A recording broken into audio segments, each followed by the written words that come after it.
अगर मैं आपसे कहूं कि इस ब्रह्मांड में हम अकेले नहीं हैं, तो क्या आप मानेंगे? या फिर आप भी इसे सिर्फ एक कहानी समझकर नजरअंदाज कर देंगे? लेकिन आज जो आप सुनने वाले हैं वो सिर्फ कहानी नहीं है। यह है तारीखों, गवाहों और सरकारी रिपोर्ट्स में छिपा सच। ब्रह्मांड इतना विशाल है कि इसका अंदाजा लगाना भी मुश्किल है।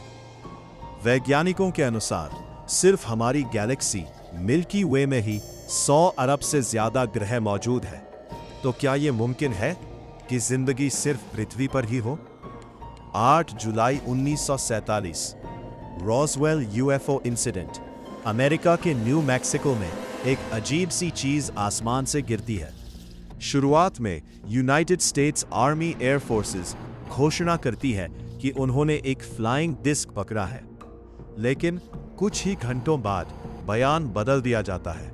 अब कहा जाता है यह सिर्फ एक वेदर बलून था।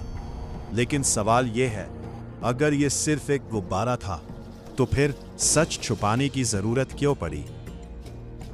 एरिया 51 एक ऐसी जगह जहां आम इंसानों का जाना मना है। कहा जाता है कि यहीं पर एलियंस के जहाज और उनके शरीर छुपाकर रखे गए हैं। कई पूर्व कर्मचारियों ने दावा किया कि उन्होंने ऐसी टेक्नोलॉजी देखी जो इंसानों की नहीं हो सकती। सिर्फ कहानियां ही नहीं, नासा और पेंटागन जैसी बड़ी संस्थाओं ने भी यूएफओस को लेकर कई रिपोर्ट्स जारी की हैं।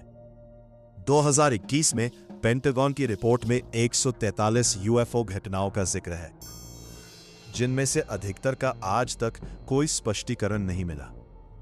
डेविड फ्रेवर एक पूर्व अमेरिकी नेवी पायलट, जिन्होंने 2004 में एक अजीब उड़ने वाली वस्तु देखी।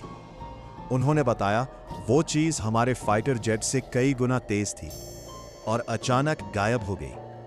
क्या यह टेक्नोलॉजी इंसानों की हो सकती है? अगर आप सोचते हैं कि एलियंस की कहानी नई है तो रुकिए। प्राचीन गुफाओं की दीवारों पर ऐसी आकृतियां बनी हैं जो आज के एलियंस जैसी दिखती है। क्या यह सिर्फ कल्पना थी या फिर हमारे पूर्वज कुछ ऐसा देख चुके थे जिसे हम आज समझ नहीं पा रहे? इतने सबूत, इतनी घटनाएं, लेकिन फिर भी कोई ठोस जवाब नहीं। क्यों? क्या सरकारें हमसे कुछ छुपा रही हैं? या फिर सच इतना खतरनाक है कि हमें बताया ही नहीं जा सकता? शायद एलियंस पहले से ही यहां है, हमारे बीच, हमें देखते हुए, समझते हुए और इंतजार कर रहे हैं सही समय का। तो अगली बार जब आप रात के आसमान की ओर देखें और कोई अजीब सी रोशनी दिखे तो उसे नजरअंदाज मत करना, क्योंकि शायद कोई आपको देख रहा हो।